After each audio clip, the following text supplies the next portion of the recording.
Hi, I'm Tara Lee Cobble of the Bible Recap podcast and book. And today you and I get to talk about the verse of the day, Philippians 1, 9 through 10, the verses of the day, actually. Here's what they say.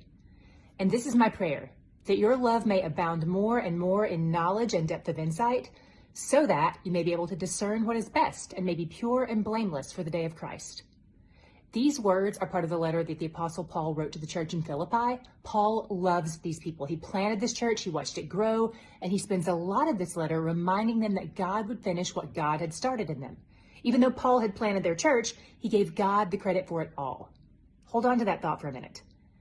In this short book to the Philippians, in this short letter, Paul addresses not only their hearts, but their minds and their souls as well.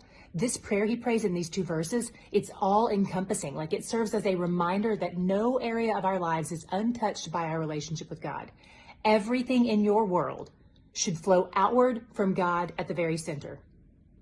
It should impact our hearts so that we can love like Paul prayed here, and that we can abound in that love. And that love will impact our minds and what we study so that we can increase in knowledge and insight and discernment. And as we grow in love and are more knowledgeable in the things of the Lord, our lives will reflect those changes.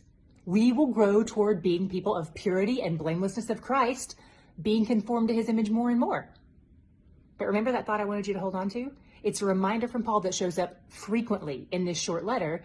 Just 3 verses before these verses that we read today, Paul said, he who began a good work in you will carry it on to completion until the day of Christ Jesus.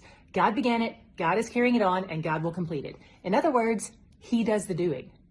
You and I can't purify ourselves. We can't make ourselves blameless. And this may sound like bad news, but it's actually good news. It's the gospel. You and I are afforded this incredible gift. Jesus not only paid for our sin debt with his death, but he also paid for our righteousness with his life. He lived the perfect, pure, sinless, blameless life, and then he granted us his righteousness, assigned it to our account.